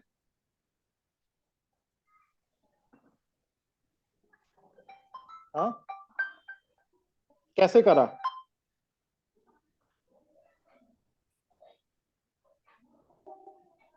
कैसे करा, क्या पाठ पढ़ाया उनको भगवान कृष्ण ने। अनासक्ति का सत्ता।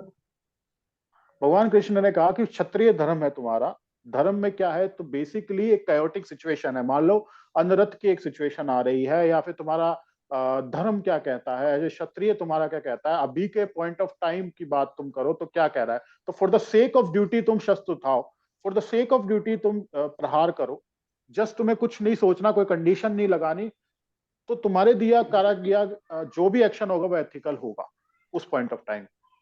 तो for the sake of duty उन्होंने क्या रिजोल्व किया, उसका एथिकल डिलेमा डिलेमा यूज किया और उसके बिहेवियर को इन्फ्लुएंस किया उस point of time.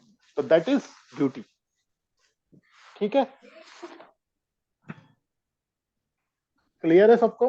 Duty upon Immanuel Kant की और थोड़ा सा पढ़ेंगे, कैटेगरिकल इंपेरेटिव जब आगे आएगा तो शायद उसकी क्लास या तो मैं लूंगा या रोहित सर लेंगे, वो भी अपन थोड़ा सा एक बार डिस्कस करेंगे, जिसमें अपन 4-5 अप्रोचेस जो है, वर्च्यू अप्रोच है आपकी, एथिक्स, ये सारे टॉपिक्स उसमें वापस दोबारा आएंगे आपके, ड्यूटी और वर्च्यू और सारे।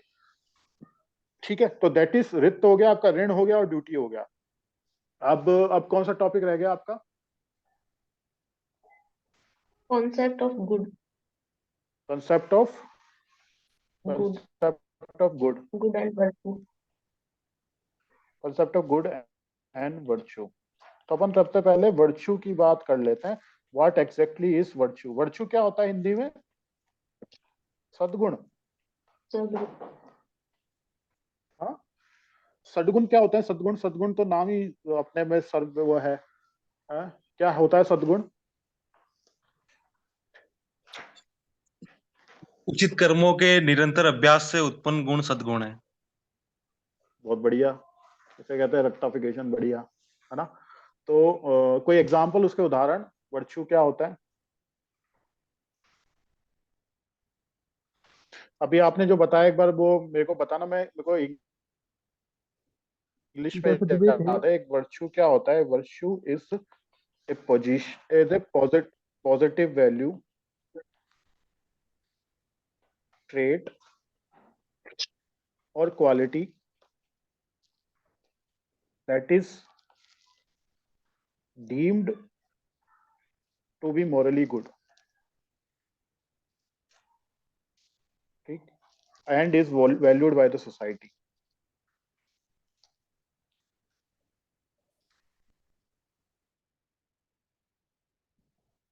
इस आदमी की पहचान क्या है? क्या पहचान है वर्चुअस विवेकशील आदमी होगा, की? विवेकशील, हाँ, विवेकशील होगा, विवेकशील होगा, ठीक है, साहसी होगा, और करेजियस, साहसी, और संयमी, करेजियस, तो हाँ यही हो गया, इसका हो गया, और संयमी, संयम रखने वाला, न्यायप्रिय होगा, न्यायप्रिय होगा, और न्यायप्रिय, हाँ, ज्ञान ज्ञान से युक्त होगा, कंपैशन, इंटीग्रिटी, हम सत्यनिष्ठा, ठीक है, सहानुभूति, और वस्तुनिष्ठता, सेल्फ कंट्रोल होगा, उसमें प्रूडेंस होगा, ठीक है। तो वर्च्यू बेसिकली क्या होता है? वर्च्यू एक पॉजिटिव वैल्यू और ट्रेट और क्वालिटी है जिसको समझा जाता है मॉरली गुड है। समाज में कोई चीजों को हायर वैल्यू पे ऑर्डर करते हैं, हायर, भाई अपन डिजायर करते हैं। अब सब लोग प्रशासनिक सेवा में क्यों जाना चाहते हो?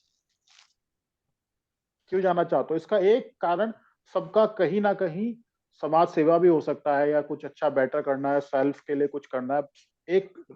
एक होता है कि सोशली डिजायरेबल पोस्ट है ये, ना सबसे ज्यादा डिजायरेबल पोस्ट मानी जाती है। अगर हम राजस्थान की माने नहीं तो सबसे ज्यादा प्रेस्टिजियस जिसको माना जाता है, अगर हम पैन इंडिया माने जाते हो, इंडियन एडमिनिस्ट्रेटिव सर्विस को सबसे प्रेस्टिजियस माना जाता है, बिकॉज उसको इतना ज्यादा प्रतिष्ठित माना जा रहा है, उसको सोशली इतना रूप से हायर रखा जाता है, इसलिए लोग इसको इतना ज्यादा वैल्यू करते हैं। और इसकी वैल्यू आपको सामाजिक रूप से भी इसको देखने को मिलती है।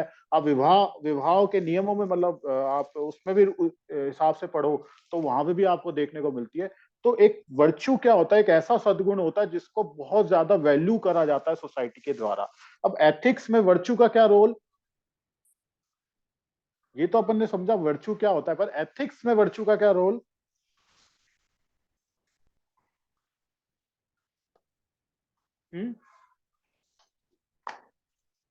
एथिक्स में वर्च्यू का क्या रोल,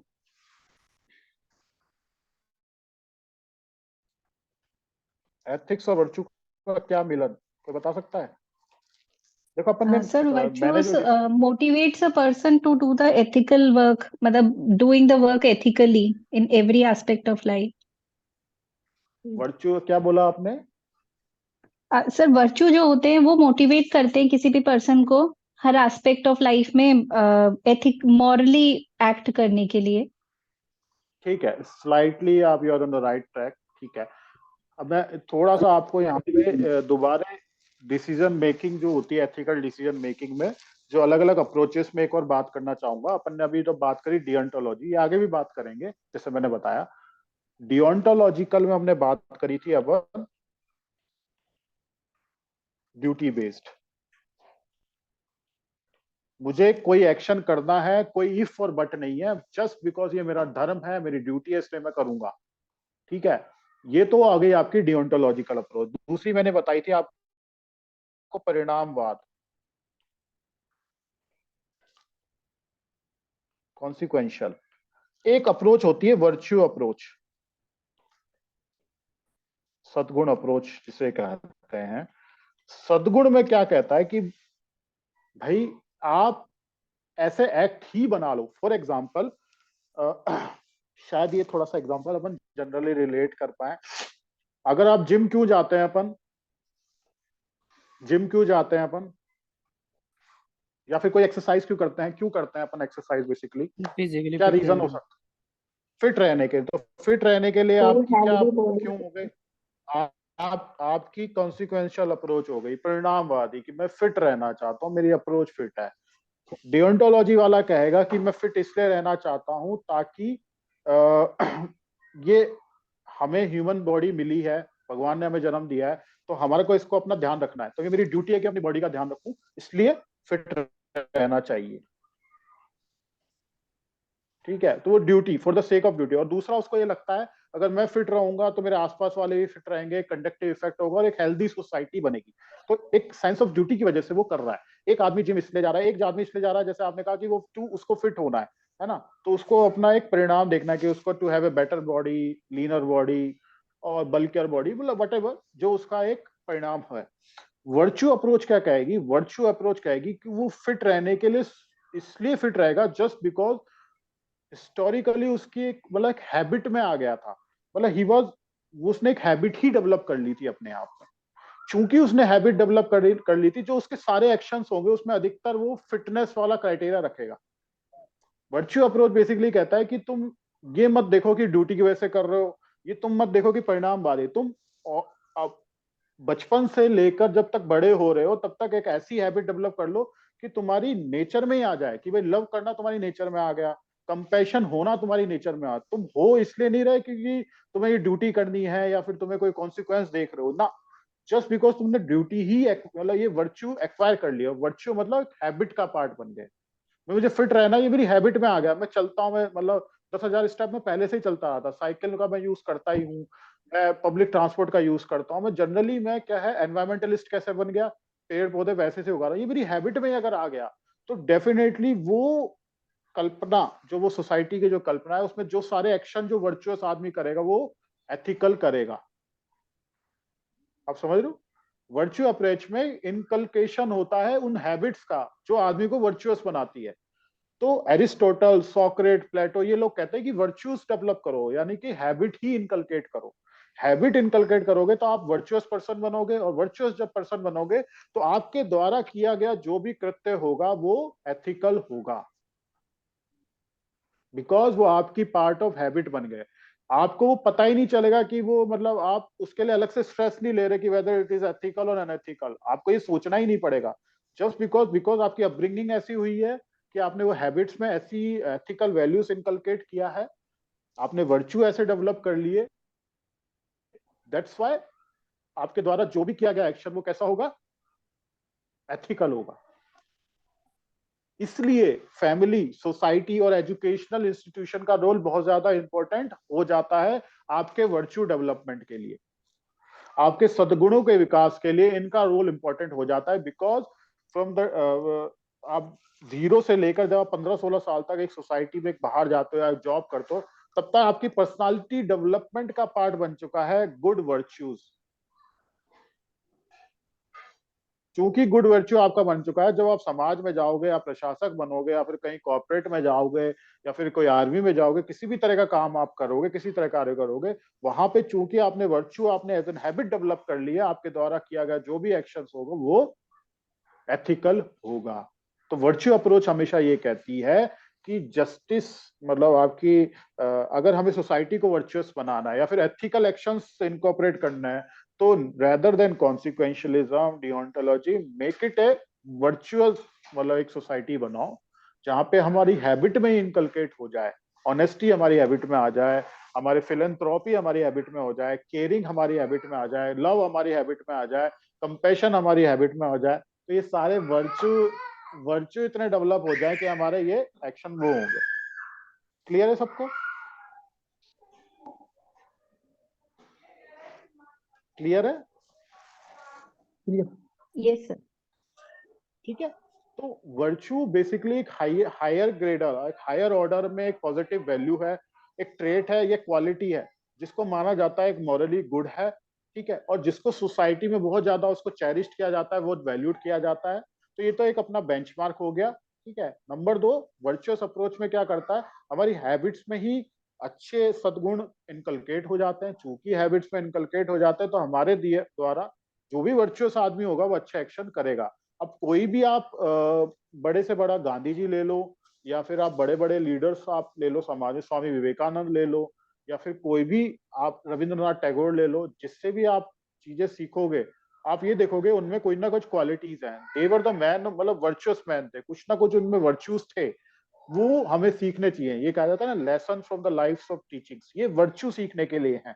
वर्च्यू सीखने से हमें क्या होगा, हम उसको फिर अपने इनकलकेट करेंगे डे टू डे रूटीन में, उसको एक हैबिट का पार्ट बना लेंगे। और वंस अपनी पार्ट में हैबिट बन गया तो फिर अपने लिए कोई दिक्कत नहीं है। फॉर एग्जाम्पल, एक आदमी को वेट कम करना है, अगर वो मतलब ये क्या करता है, एक्सरसाइज को हैबिट बना ले, तो उसके लिए कंट्रोल करना आसान है। लेकिन एक आदमी एक ऐसा एक स्ट्रेस लेके उसके गुणा भाग करके कि यार इससे ये कॉन्सिक्वेंस में ये फायदा होगा, वो नुकसान होगा, तो वो उस चीज को ज्यादा देर तक सस्टेन नहीं कर सकता। वर्च्यू अप्रोच ये कहती है कि अगर हमें सस्टेनेबल एक मॉरल सोसाइटी, एथिकल सोसाइटी की तरफ बढ़ना है, तो वर्च्यू पर्सन अगर उसको सोसाइटी को बनाएंगे तो एक बेटर आउटकम हमें मिलेगा। क्लियर है? Yes sir. ठीक है। तो ये अपने 3-4 कंसेप्ट है। तो मुझे थोड़ा सा अभी टाइम का क्रंच है, अपन आगे कंटिन्यू फिर करेंगे, कुछ एक टॉपिक्स अपन करेंगे।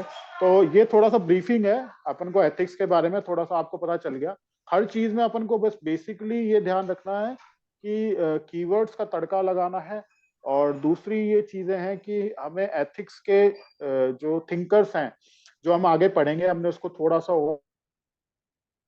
और डाइवर्सिफाइड करके हम 3-4 दिन उसको लेके पढ़ेंगे, और उसके बारे में क्लासेस भी होंगी। तो उसमें दोबारा ये सारे टॉपिक्स आपके दोबारा आएंगे, ड्यूटी आएगा, कैटेगोरिकल इंपेरेटिव भी आएगा, वर्च्यू भी आएगा, आपका रित और ऋण भी आप उसको वहां पे इनकॉर्पोरेट करके अपन उसको दोबारा पढ़ेंगे। थोड़ा सा मैंने बेसिक्स आपको एक स्ट्रक्चर दे दिया है, आज चीजों को कैसे लिंक करके अपन को प्रशासन से लिंक करके सोचनी है, पढ़नी है। ठीक है। और डाउट्स थोड़े से मैं आज ले नहीं पाऊंगा क्योंकि थोड़ा सा मुझे अभी निकलना है ना, तो उसके लिए तो माफी चाहूंगा आप लोगों से। और फिर कोई नेक्स्ट क्लास अपन रख लेंगे, अभी 3-4 दिन बाद ही एक बार और क्लास कभी रख लेंगे, है ना। मीनवाइल अगर संडे को टाइम मिला तो संडे को भी एक क्लास अपन रख सकते हैं एथिक्स की, सर ठीक है? एक अगर क्वेरी थी सर। हाँ हाँ हाँ, बताइए। सर जैसे अब आपके वाले ये शेड्यूल है, इसको फॉलो करें या मतलब इसके अलावा और कुछ भी फॉलो कर सकते हैं, मतलब कि इसको फॉलो करें अभी? अरे मैंने मतलब वही है, देखो यार, मल्टीपल सोर्स फॉलो करने में दिक्कत नहीं है, पर वो तुम्हारा टाइम खोटी नहीं करना चाहिए। एक तो कि अपने नंबर ऑफ टॉपिक्स कम हो पर दिन के। मेरा तो ये है कि भाई वही है आपका, अगर वो वैल्यू एडिशन कर रहा है तो कोई दिक्कत ही नहीं है, कोई भी चीज को आप फॉलो करो, वैल्यू एडिशन होनी चाहिए चीजों को लेकर आपका, ठीक है? सर तो टेस्ट सीरीज बेसिक मतलब एक और ले रखी है मैंने, तो वो उसको follow- टेस्ट सीरीज तो यार अब तुम देख लो, इतना ज्यादा नहीं है बेसिकली अभी। दो चीजें इंपॉर्टेंट है देखो, एग्जाम की वहां तक जाने तक अपन को ये करना है कि एक तो शॉर्ट नोट्स बने हो और अपने पास हाँ, कंटेंट तैयार हो, ठीक है? शॉर्ट नोट्स और कंटेंट जो हमारे को लास्ट के 1-2 महीने में अपन को कोर रट्टाफिकेशन की तरफ जाना है। उस समय तो अपन को ज्यादा लिखने विखने पे ज्यादा फोकस नहीं करना। तीसरा ये है कि लिखना है ना, आप ज्यादा एनालिसिस वाला पार्ट करो। एक ऐसा होता है ना कि हम बहुत ज्यादा लिखने से भी ठीक नहीं होता। फॉर एग्जाम्पल मैं 20 क्वेश्चन लिखूं या 40 लिखूं, उससे मैटर नहीं है, लेकिन 20 क्वेश्चन का एनालिसिस अच्छे से करूं और उसको अलग अलग पहलू पे कर लूं कि भाई कंटेक्स्ट लिख रहा हूँ, प्रेजेंटेशन। आपने 10-15 आंसर के बाद ही कर लिया ना, तो आपको लगेगा यार अब आंसर राइटिंग तो मुझे आ गया, अब उस मुझे कंटेंट और शॉर्ट नोट्स पे फोकस करना है। अगर तो ये कईयों को 15 दिन लगता है, कईयों को 30 दिन लगता है, 25 दिन, तो इतना ज्यादा नहीं कि मैं 3-4 टेस्ट सीरीज करके बहुत ज्यादा मुझे वैल्यू एडिशन मिलने वाला सर शॉर्ट है, ठीक नोट्स है? की तो मतलब तो सर वो कैसे बनाए मतलब? शॉर्ट नोट्स यार, एक तो मेरे शेयर करे हैं मैंने वहां पे, जो मैंने एग्जाम में अपने यूज करे थे 21 में। तो उस तरह का वो थोड़ा सा आपको सैंपल देने के लिए था कि किस तरीके से आप लिख सकते हो। और आज भी मैंने जैसे बताया, अपन जैसे शॉर्ट नोट्स में, जैसे मैं ऋण लिखूं तो ऋण में 5 कीवर्ड्स लिख दूं कि भाई कॉस्मिक ऑर्डर, मॉरल ऑर्डर, है ना, और इनवायलेबल नेचर हो गया, और ये लिख दूं केंद्रस्थम केंद्रम लिख लूं, सेंटर ऑफ द सेंटर। अभी 5-6 कीवर्ड्स अगर मैंने शॉर्ट नोट्स में डाल दिए और मैं एग्जाम से पहले इसको रिवाइज कर रहा हूँ, तो मुझे आइडिया लग गया ना, अब इसके इर्द गिर्द मैं आंसर लिखे आऊंगा, समझ रहे हो? पर यही आपके कीवर्ड्स का पार्ट है। दूसरा, ग्रामर आपकी कीवर्ड्स का पार्ट नहीं होता कभी भी। पूरे सेंटेंस आपके शॉर्ट नोट्स पे नहीं आते। जैसे पूरा हम लिख रहे हैं, इज, एम, आर, वाट, दा, ये सब आपके शॉर्ट नोट्स में नहीं आने चाहिए। शॉर्ट नोट्स में तीसरा आपकी चीज वही आनी चाहिए जो आप अमूमन भूल जाते हो। कई बार हम बट ऑब्वियस चीजें भी लिखने लग जाते हैं अपने नोट्स में, जो अपन को याद है ही, क्योंकि अपन काफी समय से हाँ तैयारी कर रहे हैं। वो चीजें मत लिखो भाई, अपन को पता है यार, अपन को भी पता है, जब लिख रहे होते हैं ना अपन को पता होता है यार, अपन को पता है, फिर भी अपन नोट्स को अच्छा बनाने के लिए ऐसे भाई ठीक है हाँ हाँ करके लिख लेंगे। नोट्स भाई ऐसे लिखो कि जो टू द पॉइंट चीजें हों और जो आपको वहां पे एनरिच करने वाली हो। जैसे पुट्टुस्वामी केस लिख दिया, आपको बस इतना पता है कि राइट टू प्राइवेसी में ये केस है, इतना आपका लिखना चाहिए। अब मैं नहीं लिखूं कि भाई फंडामेंटल राइट भी है, आर्टिकल 19, मुझे पता है वो पुट्टुस्वामी उससे रिलेटेड है, इतना तो जब तैयारी कर रहा है आदमी तो पता है। तो बस वही चीजें लिखें जो उसके काम की हो और जो उसको अमूमन उसको लग रहा है कि वो भूल सकता है। अब वो सबका स्केल अलग अलग होगा, जैसे मेरी याददाश्त मतलब मेमोरी का लेवल अलग होगा कि मैं कितना याद कर पाता हूँ। आप हो सकता है ज्यादा बेटर कर सको, कोई हो सकता है आपसे खराब कर सके तो उसको ज्यादा चीजें लिखनी पड़े, वो वेरी करता रहेगा, सबका अलग अलग। पर शॉर्ट नोट्स वही होता है, ग्रामर नहीं होती, केवल कीवर्ड्स होते हैं। तीसरा वही चीज होती है जो डिफिकल्ट टू रिमेम्बर है, जो बट ऑब्वियस चीजें है ना वो कट हो जाती है, और बट ऑब्वियस चीजें आपके प्रिपरेशन की 50 से 60% होती हैं, वो कट जानी चाहिए, ठीक है? सर 18 तारीख से वो चालू हो जाएगा सर पेपर? क्या? पेपर 4 के लिए 18 से चालू होगा क्या? हाँ, पेपर 4 के लिए वहां से चालू हो जाएगा। और हम, मेरा तो यह है कि जो हम आपको जो मैक्रो शेड्यूल दे रहे हैं ना उसको अच्छे से फॉलो करो। एक, हाँ, बायोलॉजी कैसे कर रहे हो आप लोग? बायोलॉजी बहुत इंपॉर्टेंट एस्पेक्ट है, बायोलॉजी में थोड़ा सा चर्चा कर लें। बायोलॉजी में क्या कर नोट्स रहे हो, है आपकी सर एक अप्रोच टू क्या है? नोट्स। बायोलॉजी आरबीएससी या एनसीईआरटी, आरबीएससी और एनसीईआरटी ही रखो यार केवल, है ना? आरबीएससी और एनसीईआरटी को ही रखो। और उसमें भी आप सोचो कि टॉपिक से अपन को पता चल जाएगा कि 10 नंबर का क्वेश्चन बनेगा कि नहीं बनेगा। तो 5 नंबर, जैसे सेल है, सेल से मोटा मोटा 10 नंबर का क्वेश्चन बहुत रेयर बनने के चांस है।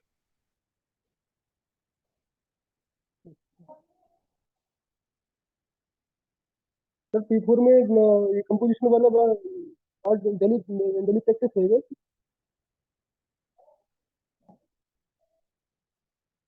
Hello.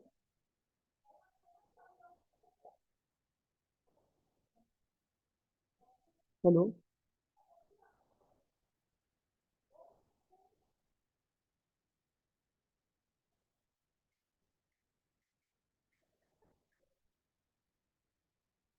Hello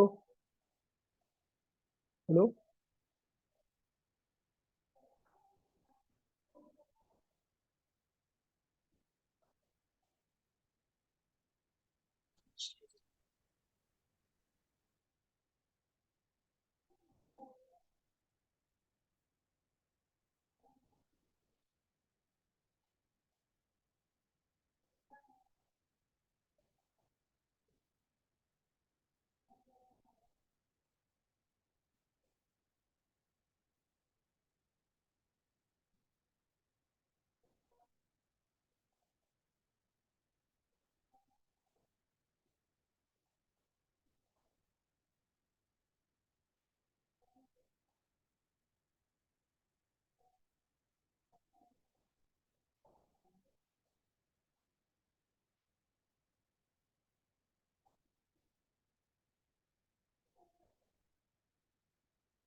hello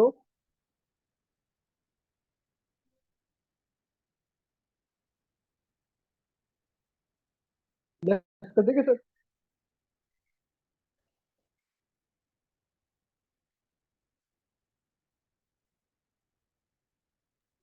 I think so sir चले गए।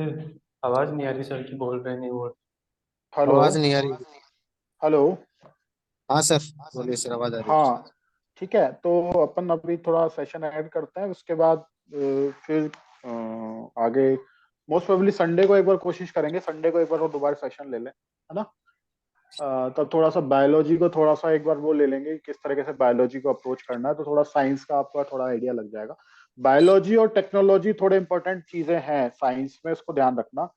फिजिक्स केमिस्ट्री रिलेटिवली आप थोड़ा सा उनको प्रायोरिटी पे नीचे ले जा सकते हो। टेक्नोलॉजी और बायोलॉजी से अच्छे क्वेश्चन पूछता है आरएस। आरपीएससी का ये रहा है थोड़ा सा ट्रेंड कि प्रॉपरली वो बायोलॉजी और टेक्नोलॉजी से 10 नंबर के क्वेश्चन अधिकतर उसी में से आते हैं, ठीक है।